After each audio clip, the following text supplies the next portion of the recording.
The High Desert Standoff. Scene start. EXT. Nevada Plains Day. The Nevada wind moved like a restless spirit across the dry plains outside Silver Springs, lifting dust into the air and tugging at Elena Vance's black shawl as she stood before her husband's grave. The land stretched wide and unforgiving around her. Sun-bleached grass, distant mesas glowing red beneath the afternoon sky, and the small wooden house that now felt far too large for one person. Since Julian's passing, the silence had grown heavy. So had the stairs. In town, conversations lowered when she entered the general store. Some looked at her with pity, others with calculation. To them, she was not simply Elena. She was the Shoshone widow with valuable land and no man to defend it. She heard the horse before she saw it. Hooves stuttered steadily against the dry earth, breaking the quiet. Elena turned slowly, already bracing herself. A tall rancher approached, broad-shouldered, dust clinging to his coat. She recognized him, Caleb Sterling, who owned the neighboring cattle spread. He stopped a respectful distance away and removed his hat. Caleb. "Afternoon, ma'am." Elena's posture stiffened. "Elena, what do you want?" Caleb glanced toward the northern boundary fence. "Caleb, your north line's down. My cattle pushed through this morning. I came to mend it." She studied him carefully, searching his face for the familiar signs. Hesitation before a request, politeness masking expectation. "Elena, and what do you expect in return?" The question lingered between them like heat rising from the ground. He seemed surprised. "Caleb, nothing. It's my herd that wandered." Elena folded her arms, chin lifting slightly. Men had come before with offers dressed as kindness. A banker promising to protect her interests. A trader offering to manage her livestock. Even the sheriff had suggested she might feel safer signing temporary authority over to someone more experienced. Every offer came with strings she could already feel tightening. Caleb walked toward the broken fence and began gathering tools from his saddlebag. He worked steadily, hammers striking wood with calm precision. No speeches, no bargains, just labor. Elena watched from a distance, her heart wrestling with suspicion, and something far more dangerous, hope. When he finished, he placed his hat back on his head and turned to leave. "Elena, rancher, do you just want something from me like everyone else?" He paused, meeting her eyes without flinching. "Caleb, no ma'am. I just don't believe neighbors should stand alone." And for the first time in months, Elena felt her certainty waver. EXT, ranch. Later, storm. The storm rolled in without warning, a dark wall swallowing the horizon and turning the Nevada sky the color of ash. Elena had seen plenty of dust storms in her life, but this one carried a fury that made her chest tighten. The wind came first, hot and violent, ripping across the plains and tearing at anything not tied down. She rushed from the house toward the barn as boards began to groan and shutters slammed against the walls. Her horses whinnied nervously inside, sensing the pressure shift in the air. She grabbed a coil of rope and fought against the wind, sand stinging her face like tiny shards of glass. The barn roof shuddered, one corner already lifting.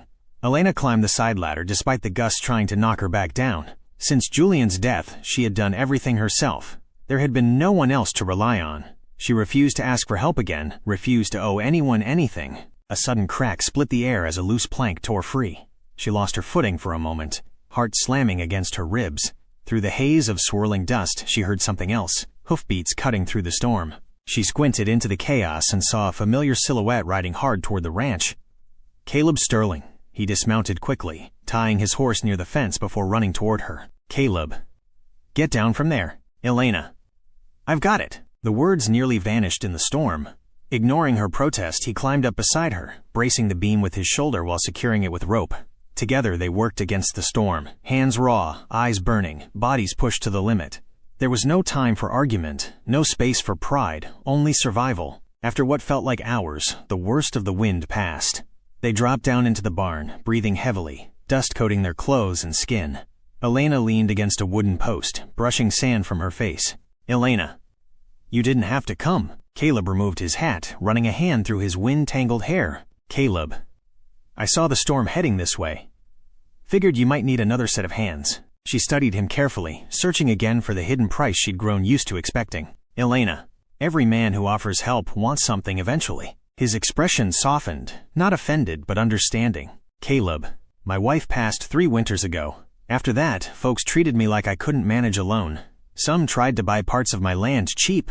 I know what grief looks like when others see it as opportunity." The confession hung in the still air between them. For the first time, Elena saw not a rancher with motives, but a man carrying his own loneliness.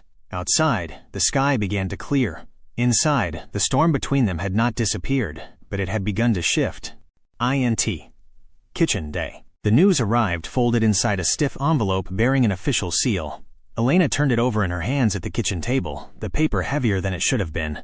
Outside, the morning sun spread pale light across her land, the same land her husband had worked, the same land his father had defended before him. She broke the seal and read slowly, her jaw tightening with every line. A railroad company intended to extend tracks through Silver Springs, and her ranch sat directly in its path. The letter spoke of progress and prosperity, of fair compensation and cooperation. It did not mention pressure or force, or the quiet ruin of those who refused. By noon, whispers were already moving through town. The banker stopped by with an oily smile, suggesting she might avoid complications if she agreed early. The sheriff hinted that property disputes had a way of becoming tangled when paperwork wasn't perfectly in order. Elena listened without reacting, though anger burned steadily in her chest. They believed she would fold. They believed a widow stood alone. That evening, Caleb rode up her drive again, but this time his expression was grim. He held a similar letter in his hand. Caleb, they're buying up everything east of the ridge. Yours connects straight through. Elena crossed her arms, chin lifting defensively. Elena, and you came to warn me, or to suggest I sign it over before they make it harder? His eyes flashed, not with offense, but with resolve. Caleb, I came because they'll try to corner you first. They think you're easier to push. Silence stretched between them. She hated that part of her felt relief at his presence. Elena, I won't sell. This land is mine. Caleb, then we make sure it stays that way. Over the next few days, they worked side by side. They checked property markers under the hot sun, gathered old documents from storage, and visited neighboring ranchers who had also received letters. Caleb never spoke over her, never made decisions without her say. When railroad agents finally rode into town, expecting an easy negotiation, Elena was ready with papers organized and witnesses prepared. Still, fear lingered beneath her steady exterior. One evening, watching the sunset bleed across the desert, she admitted quietly, Elena, if I trust you and you betray me, I don't think I'll recover from that. Caleb, then don't trust me yet. Let me prove I'm worth it. For the first time since the letter arrived, Elena felt something stronger than fear rising within her, determination shared. Not carried alone. Porch, morning. Dawn broke with a hard, pale light that left no room for illusion. Elena had been awake long before the sun. Documents spread across her kitchen table, each page carefully organized and tied with twine. Outside, the desert air felt tense, as if the land itself understood what was coming. When the riders appeared in the distance, Elena stepped out onto her porch, shoulders squared, chin high. Caleb stood near the fence line, but not beside her, close enough to support, far enough to show this fight was hers. That mattered. The railroad agent dismounted with rehearsed politeness, offering a tight smile. He spoke of expansion, opportunity, the bright future that steel tracks would bring to Silver Springs. Agent, sign today, and you'll receive generous compensation. Refuse and legal complications may delay matters. We'd hate to see unnecessary trouble. Elena untied her stack of papers and calmly presented her deed, tax receipts, and documented boundary surveys. Her voice did not shake as she pointed out discrepancies in their proposed claim. One by one, neighboring ranchers rode up and dismounted behind her. They carried their own copies, their own objections. The agent's confident expression faltered. Banker, you misunderstand. Elena, no. You misunderstand. This land is not available. The confrontation stretched under the rising heat. Faced with organized resistance and solid documentation, the railroad agent finally gathered his papers with visible irritation. Agent, this isn't over. Elena watched them ride away, her pulse still pounding, but her posture unbroken. When the dust settled, the ranchers dispersed with nods of respect. She turned to Caleb, who remained by the fence, hat in hand. Elena, you could have benefited. If they pushed me out, your grazing land would double. Caleb, some things aren't meant to be taken, especially not from someone who's already lost enough. Weeks passed. The fence between their properties was rebuilt stronger than before, not as a barrier, but as a boundary respected. One evening, under a sky painted gold and crimson, Elena walked to where he stood repairing a post.